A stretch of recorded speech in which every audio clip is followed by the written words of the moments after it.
नमस्कार मित्रों, गुरुकुल की इस व्याख्यान माला में आप सब लोगों का स्वागत है।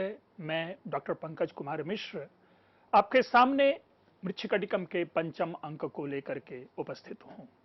हम लोग विट और वसंत सेना के संवाद के माध्यम से वर्षा ऋतु का वर्णन समझ रहे हैं। पंचम अंक में इस वर्षा ऋतु का एक सुदीर्घ हम वर्णन प्राप्त करते हैं और उसी वर्णन के क्रम में ऐसा हम कहें कि वसंत सेना के जो मन की भावना है, न केवल उसकी प्रस्तुति हमारे सामने की जा रही है, जो चारुदत्त से मिलने की वसंत सेना की त्वरा है, केवल उसी को कवि यहां पर अभिव्यक्त नहीं कर रहे हैं, बल्कि कहीं ना कहीं अपने विविध संवादों से, उपमाओं से वे सामाजिक जो व्यवहार है, जो लोक परंपरा है, समाज में जो पुरुषादि के व्यवहार होते हैं, उनके ऊपर भी टिप्पणी कर रहे होते हैं। तो विट का संवाद है वसंत सेना के उस संवाद के बाद कि पुरुष नए नए प्राप्त धन से जिस प्रकार अपने विविध प्रकार के व्यवहार को हमारे सामने प्रकट करता है, उसी प्रकार मानो यह जो बादल है, यह जो मेघ है, वो अपना विविध रूप हमारे सामने प्रकट कर रहा है। विट वसंत सेना की हां में हां मिलाता है और कहता है एवं एतत्, हां ऐसा ही है जैसा आपने कहा। और आप देखिए क्या है कि विद्युत भिर वलतीव सविहसतीवोच्चैर बलाका शतैः माहेन्द्रेण विवल गतीव धनुषा धारा शरोद्धारिणा विस्पष्टा शनि निस्वनेन रसति वाघूर्णति वा निलैः नागैः सांद्रमिवाहिभिर जलधरे धूपायति वांबरम। इस पद्य के अंत में जो आखिरी शब्द है अंबरम, उसी अंबरम की प्रकृति का वर्णन हो रहा है। जिस तरह से हमने पीछे पढ़ा, पीछे हमने जाना कि मेघः वर्षति, मेघः गर्जति, मेघः उन्नमति, मेघः नमति और मेघः तिमिरौघम करोति, उसी प्रकार से हम अंबरम के साथ जो इस पद्य से जो निकलने वाले वाक्य हैं उनको पूरा करेंगे। अब अंबरम यहां से लेते हैं और पहली पंक्ति में आते हैं और देखते हैं कि अंबरम विद्युत भी वलती, ठीक है, वलगति ये भी होना चाहिए, ये भी यहां गलत है, वलगति होना चाहिए, नहीं वलती, ठीक है, कि अंबर जो है वो विद्युत के साथ मानो एक प्रकार से विविध प्रकार का रूप स्वरूप हमारे सामने प्रकट कर रहा है। फिर अंबरम बलाका शतैः उच्चैः सविहसति, संविहसति, संविहसति यहां क्रियापद है। जिस प्रकार पीछे वलति क्रियापद था, उसी प्रकार से यहां पर संविहसति, लट लकार प्रथम पुरुष एक वचन, बलाका शतैः उच्चैः सविहसति, ये वाक्य बन गया। यानी जो आकाश है सैकड़ों बगुलियों के साथ उच्च, यानी अत्यंत उच्च हंस रहा है, यानी अट्टहास कर रहा है। अब ये बड़ा विचित्र है कि दो प्रकार से लेंगे, चूंकि मेघ की गर्जना है, आकाश में बगुलियां उड़ रही हैं, तो उस क्रम में मानो उस गर्जना के साथ साथ गर्जने को इन्होंने संविहसति शब्द के रूप में उच्चैः संविहसति दिया और बलाकाशतैः का वर्णन हो गया। इस प्रकार से हम इस भाव को समझेंगे। सामान्य यही है कि इस बादल की घनघोर गर्जना के मध्य बगुलियां आकाश में उड़ रही हैं, आकाश में गमन कर रही हैं। माहेन्द्रेन विवल गतीव धनुषा धारा शरोद्धारिणा। अब आगे देखिए, कह रहा है कि माहेन्द्रेन धनुषा, धनुष माहेन्द्रेन यानी महेंद्र के धनुष अर्थात इंद्र धनुष। देखिए हो गया, तृतीया एक वचन है कि इंद्र धनुष से शरोद्धारिणा धारा विवल गति, मानो कि बाण रूप, बाण को धारण करने वाली जो धारा है, अर्थात जल की धारा। प्राय सर्वत्र आप पाएंगे अपने साहित्य जगत में कि वर्षा की जब बूंदें लगती हैं, देह में चुभती हैं, तो कवियों ने उसे बाण से उपमित किया है, बाण के माध्यम से समझाया है। तो शरोद्धारिणा धारा, जो बाण के सदृश प्रतीत होने वाली जो धारा है, अर्थात वर्षा की जो बूंदे हैं, जल की जो बूंदे हैं, वे विवल गति विभिन्न प्रकार के रूपों को प्रकट कर रही हैं। विस्पष्टा शनि निस्वनेन, देखिए विस्पष्ट अशनि, अशनि शब्द जो है यहां पर वज्र के लिए है।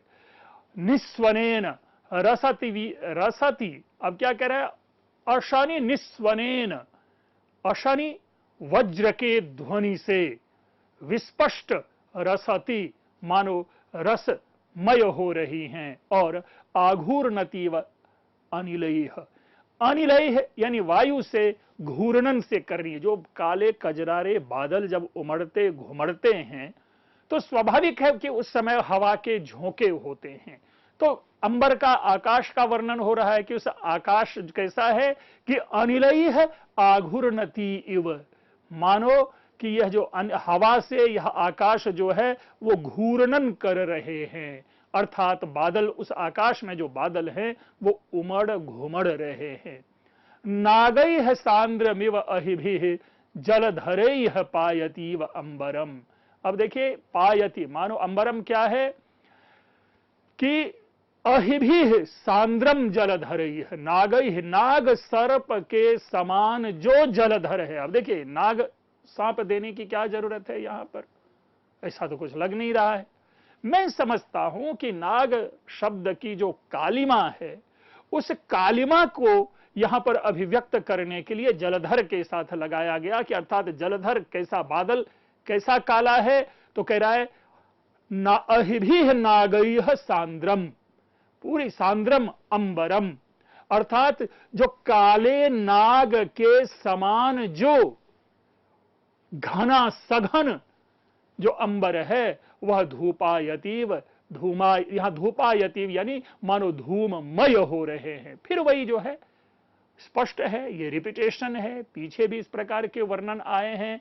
कोई बहुत सुंदर वर्णन ना कह के केवल उस आकाश की स्थिति यहां पर हमारे सामने प्रकट की जा रही है कि आकाश अत्यंत घनघोर है, काले रंग का है, गहन अंधकार छाया हुआ है। इस प्रकार यहां पर आकाश के इस प्रकृति का वर्णन यहां पर किया गया है। अब वसंत सेना जो अभी तक विट को अभिमुख थी, यानी विट से बात कर रही थी, वो प्रतिमुख होती, अर्थात विट से, विट की बातों में हां में हां न मिलाती हुई अब वसंत सेना डायरेक्ट जलधर को उलाहना दे रही है। जलधर यानी बादल, जलम धरतीति, धरतीति जलधर, तो उसी का संबोधन है कि हे जलधर, हे बादल, हे काले मेघ, निर्लज्जः त्वम, त्वम निर्लज्जः, एक प्रकार से ये गाली है कि तुम क्या हो, तुम निर्लज्ज हो। क्यों निर्लज्ज हो? यन माम दयितस्य वेश्म गच्छन्तीम, कि मुझ दयित जो पीड़ित है, अर्थात मुझ दयिता यानी मुझे जो पीड़ित स्त्री है, वो कह रहा है कि सॉरी, जो यन माम जो मुझको, दयितस्य अर्थात हमारे अपने प्रेमी के वेश्म यानी घर में, गच्छन्तीम घर की ओर जाती हुई, यानी मैं जो अपने प्रेमी की ओर, प्रेमी के घर की ओर जा रही हूं, ऐसे जाने वाली मुझको स्तनितेन भीषयित्वा, स्तनित यानी अपने घनघोर गर्जना से डराते हुए, धारा हस्तैः परामृशसि, अपने जल की धारा रूपी हाथों से मेरा स्पर्श कर रहे हो। अब देखिए, यद्यपि हम मेघ, बादल, बिजली, स्त्री, धारा आदि को हम यहां शब्द को समझ रहे हैं, पुनः इशारा दीजिए, देखिए उस समाज की ओर कि परस्त्री स्पर्श को निर्लज्जता माना जाता था, अर्थात समाज की एक मर्यादा थी, एक सामाजिक मर्यादा थी, जहां पर सामान्य रूप से स्त्रियों के प्रति एक आदर भाव होता था।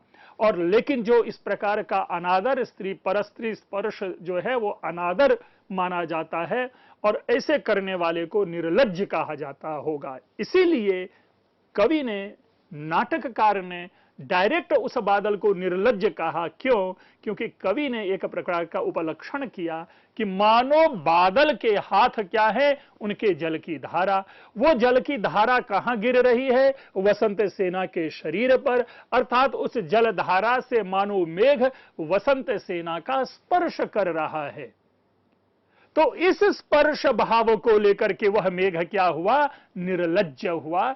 इसीलिए वसंत सेना यहां पर कहती है कि त्वम निर्लज्ज, हे मेघ तुम निर्लज्ज हो, तुमने सारे लोक लाज को त्याग दिया है, तुम में लज्जा नाम की चीज नहीं है।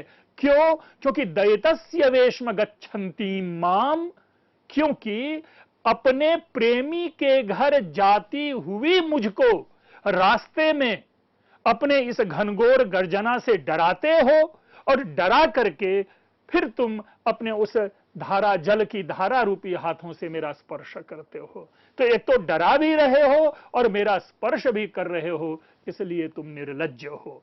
और तो और ये बातें खत्म नहीं हो रही है, ये बहुत ही सुंदर। एक जो प्रेमी हृदय है, जो प्रेमी का हृदय है, जब वो किसी से मिलने, अपने प्रेमी से मिलने जाती है, तो रास्ते में आने वाले जो व्यवधान होते हैं, उस व्यवधान को भी वह अपने कटु बाणों से, अपने वाग्बाणों से वह आहत करती रहती है। देखिए क्या कह रहे हैं, भो शक्र, हे इंद्र। अब शक्र का क्या है, इंद्र की क्या जरूरत है? तो चूंकि इंद्र को बारिश का देवता माना जाता है, इसीलिए यहां पर इंद्र को संबोधन है कि किम ते ह्यहम पूर्वरति प्रसक्ता यत्वम नदस्यंबुद सिंहनादैः न युक्तमेतत् प्रियकांक्षितायाः मार्गम निरुद्धम मम वर्षपातैः। अरे ओ इंद्र, किम ते अहम पूर्व रति प्रसक्ता, क्या मैं, यानी मैं वसंत सेना, क्या तुम में पहले प्रेम भाव से युक्त थी? क्या मैं पहले तुमसे प्रेम कर रही थी कि यत्वम नदसी अंबुद सिंहनादैः, जो तुम यह अपने बादल रूपी सिंह की गर्जना से तुम नदसी, घनघोर गर्जना कर रहे हो। देखिए क्या होता है कि पूर्व प्रेमी या वर्तमान प्रेमी, एक ही प्रेमिका के जीवन में यदि दो प्रेमी होते हैं, तो जो दूसरा प्रेमी जिसके लिए प्राप्त होना दुष्कर प्रतीत होता है, तो वह प्रेमिका को, प्रेमिका के मार्ग में अलग अलग प्रकार के व्यवधान को उपस्थित करता है कि वर्तमान प्रेमी से उसका मिलन ना हो सके और वह प्रेमिका मेरे पास लौट करके आए। वहां पर उसी भाव को दिया जा रहा है कि पूर्वरति प्रसक्ता अहम किमते, क्या मैं तुम्हारे प्रति पहले प्रेम में आसक्त थी, यानी मैंने तुमसे पहले प्रेम किया और तुमको मैंने धोखा दिया, कि तुम अंबुद सिंहनादैः नदसी, कि तुम अपने बादल रूपी शेर की गर्जना से मेरे ऊपर गरज रहे हो। चूंकि मैं तुम्हारा कभी प्रेमी नहीं रहा, इसलिए तुम मेरे ऊपर क्यों गरज बरस रहे हो? न युक्त में तत्, यह उचित नहीं कि प्रियकांक्षिताया, अर्थात अपने प्रेमी को चाहने वाली जो स्त्री है, उन स्त्री को, अर्थात प्रियकांक्षिताया मम मार्गम निरुद्धम वर्षपातैः न युक्तम, कि अपनी प्रेमी से मिलने की इच्छा करने वाली मुझ वसंत सेना के मार्ग को रोकना अपने बारिश के जल से, अपने वर्षा के जलों से, अपने जलपातों से मेरे मार्ग को रोकना, या मेरे जैसे ऐसे सारी स्त्रियां जो अपने प्रिया से मिलन को निकली हुई है, उनके मार्गों को रोकना, यह तुम जैसे लोगों के लिए उचित नहीं है। तात्पर्य क्या है? वसंत सेना के मन में चारुदत्त से मिलन की त्वरा है, लेकिन ये जो त्वरा है उसके मध्य ये अचानक जो आने वाली जो बारिश है वह व्यवधान बन गई। अब यह व्यवधान जो है, प्रिया मिलन में व्यवधान है, तो यह उलाहना है, किसको जाएगा? शक्र को, इंद्र को, कि तुम मेरे इस मार्ग में बाधा बने हुए हो और तुम जैसे लोगों के लिए यह उचित नहीं, क्योंकि जो प्रिय को चाहने वाली स्त्रियां होती है, उनके मार्ग में कोई भी किसी भी प्रकार का व्यवधान जो है उनकी इच्छा को रोक नहीं पाता। अब देखिए इसी भाव को आगे के पद्य में यह वसंत सेना इस प्रकार अभिव्यक्त करती है। और भी हे इंद्र, मैं तुमसे पूछ रही हूं कि यद्वद अहल्या हेतोर मृषा वदसी शक्र गौतमोस्मीति, कि अरे ओ इंद्र, जिस अहल्या के लिए अहल्या को प्राप्त करने के लिए तुमने झूठ कहा था कि मैं गौतम हूं, तद्वत न ममापि तद्वन ममापि दुखम निरपेक्ष निवार्यताम जलदः।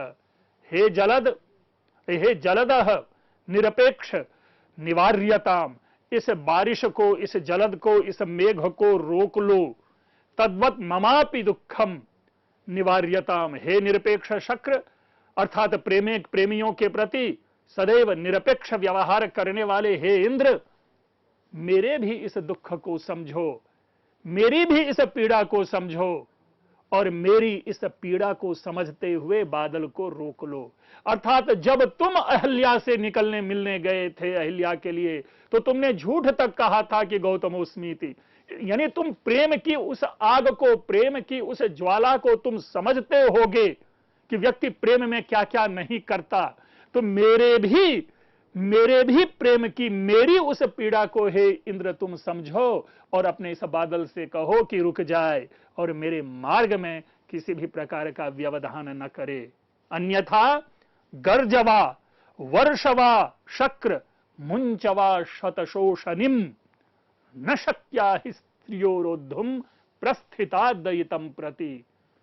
अरे ओ इंद्र, तुम गर्जना करो, तुम बारिश करो, या तुम अपने सैकड़ों तुम वज्र को छोड़ दो, लेकिन जो स्त्रियां दयितम प्रति प्रस्थिता, अपने प्रेमी से मिलने के लिए घर से निकल पड़ती है, न शक्यारुद्धुम, उनको रोका नहीं जा सकता। स्मरण कीजिए महाकवि कालिदास के कुमार संभवम के पंचम सर्ग को, जहां पर महाकवि कालिदास स्पष्ट कहते हैं क इप्सितार्थ स्थिर निश्चयम मनः पयश्च निम्नाभिमुखम प्रतिपयेत, है ना, कि जो अभीष्ट की प्राप्ति के लिए जो मन सुदृढ़ हो गया है, कह रहा इप्सितार्थ स्थिर निश्चयम मनः, और पयश्च, और जो जल की धारा है उनको कोई पीछे की ओर नहीं मोड़ सकता। अर्थात जब स्त्रियों ने यह निर्णय ले लिया कि अब किसी भी हालत में उनको अपने प्रेमी से मिलना है ही, तो उस मार्ग में कोई बाधा उत्पन्न नहीं कर सकता।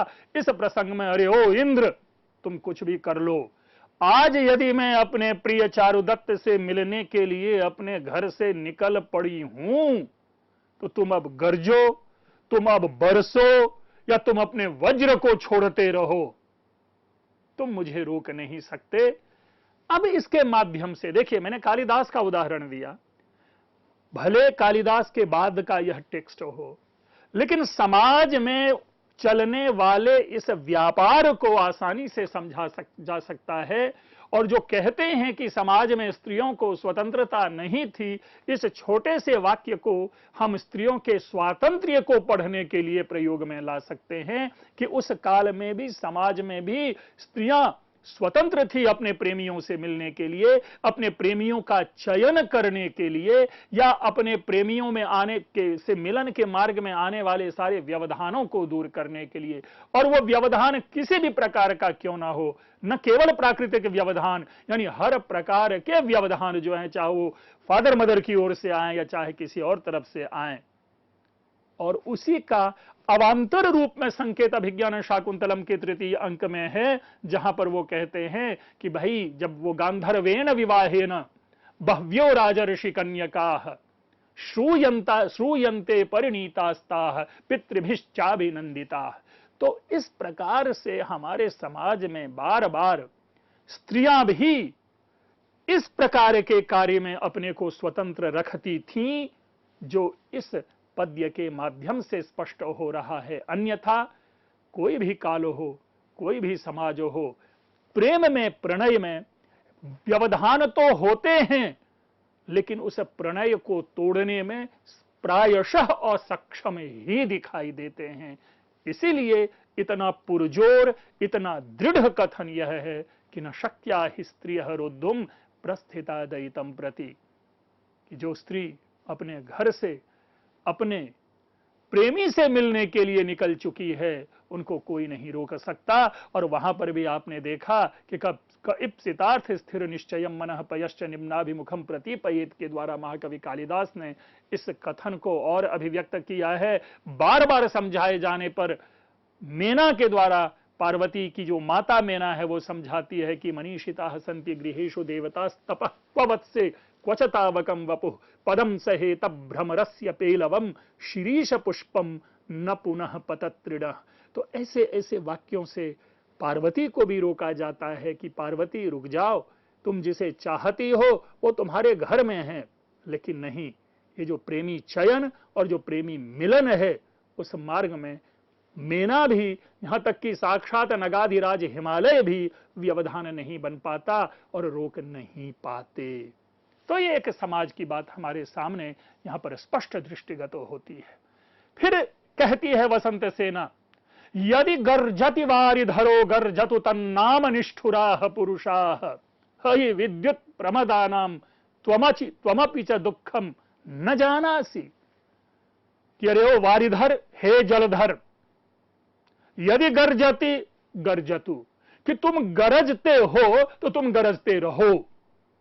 तन्नाम निष्ठुराः पुरुषाः, जो पुरुष जो होते हैं ना वे निष्ठुर ही होते हैं, कठोर होते हैं, संगदिल होते हैं, पत्थर दिल होते हैं।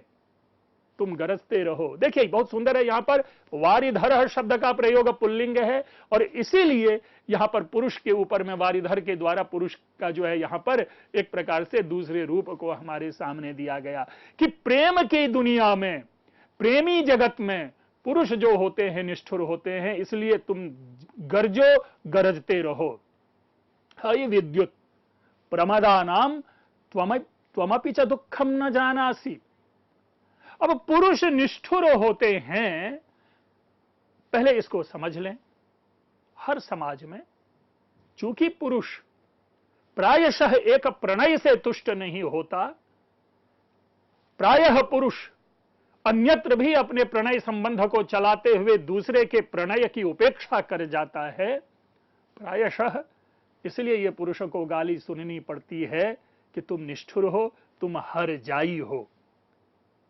अब रही बात पुरुष को इस प्रकार से कहते हुए, अब वसंत सेना विद्युत जो बिजली है, स्त्रीलिंग है, अब उनसे निवेदन करती है, हई विद्युत, अरे ओ विद्युल्लता, प्रमदा नाम दुखम त्वमपि च न जानासि।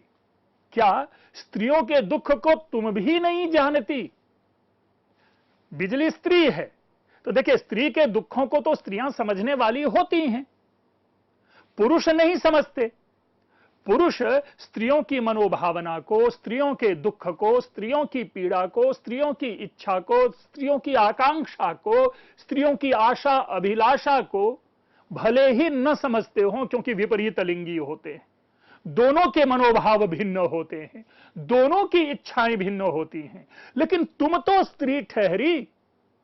अरे ओ बिजली, तुम तो नारी हृदय हो, तो क्या तुम भी प्रमदा नाम दुखम, अर्थात स्त्रियों के दुख को न जानासी, तुम भी नहीं समझ पा रही?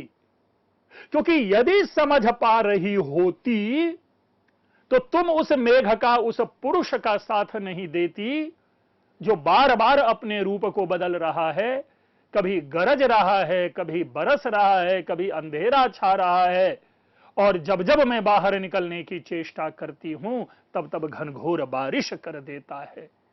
प्लीज तुम तो उन्हें समझाओ, तुम तो कम से कम इस बारिश से हमें बचाओ। चलिए, ये बड़ा सुंदर है। देखिए, जो मनुष्य जब प्रेम के अत्यंत आवेग में रहता है तो उनके लिए जो निर्जीव तत्व भी सजीव बन उठता है, और प्रेम में व्यक्ति, जो भी व्यक्ति जिससे भी उनकी आकांक्षा अपेक्षा होती है, उनसे गिड़गिड़ाने लगता है। स्मरण कीजिए मेघदूतम के यक्ष को, वो मेघ से याचना कर बैठता है, वो भी मेघ को उलाहना देना शुरू कर देता है। राम जब सीता विरह के बाद जब सीता का अपहरण हो जाता है और राम जब जंगल जंगल ढूंढता है, भटकता है, तो वह पेड़ों से, पौधों से, हिरणों से उनके सामने आंसू टपका टपका करके पूछता है कि मेरी सीता किधर गई। तो जब मनुष्य प्रेम के उस गहन अभिनिवेश में होता है तो और उनकी मनोव्यथा की धारा जब अत्यधिक प्रबलित हो जाती है तो वो हर के सामने इस प्रकार का निवेदन, अनुनय, विनय वो करना प्रारंभ कर देती है। और उसी भाव को वसंत सेना में यहां पर दर्शाया गया है। विट आगे अपने इस कथन को कैरी करता है, कंटिन्यू करता है कि भवती अलमलम उपालंभेन, अरे छोड़ दो, इस बार बार इस उलाहना से क्या प्रयोजन, क्या प्रयोग इस उलाहना से, छोड़ो, मत गिड़गिड़ाओ। ना तो पुरुष को निष्ठुर कहो, ना बिजली के सामने गिड़गिड़ाओ, ना ये इंद्र को उलाहना दो, ना बादल को कुछ कहो। इन लोगों के सामने बहुत अधिक गिड़गिड़ाने से कोई फायदा नहीं, तो इन मत उलाहना दो। उपकारिणी तवेयम, भाई देखो इसके में भी दूसरा भी पक्ष है, केवल एक ही पक्ष को ना देखो, दूसरा पक्ष देखो। बल्कि ये जो बादल है, ये जो बिजली है, ये तो तुम्हारे लिए उपकारिणी बन के ही आई है, तुम्हारे लिए तुम्हारा उपकार करने के लिए ही आई है, इसलिए ये तुम्हारे लिए उपकारिणी है। भाई कैसे? तो सिंपल सा है, इस जो सामने पद्य है स्लाइड्स पे, उसमें जो आखिरी है 33वां पद्य, उसके हम आखिरी पंक्ति में देखिए, वो कहता है विट कि ते प्रियतमस्य सन्निवेशम आख्याति, कि ये जो बिजली है ये अपनी चमक दिखा करके बार बार तुमको अपने प्रियतम का घर बता रही है, तुमको अपने प्रियतम के घर का मार्ग दिखा रही है। तो ये तो तुम्हारे लिए उपकारिणी बनकर आई है कि इतने घनघोर अंधकार में जहां हाथ को हाथ नहीं सूझ रहा, किसी को कुछ दिखाई नहीं दे रहा, वहां पर तो ये बिजली तुम्हारे लिए एक सहयोगिनी बन के आई है। तो इसलिए अब अधिक उलाहना देने का कोई लाभ नहीं। मित्रों, इस भावयुक्त हम पद्य को आगे पढ़ेंगे। आप लोगों ने ध्यानपूर्वक सुना, आप लोगों का बहुत बहुत धन्यवाद।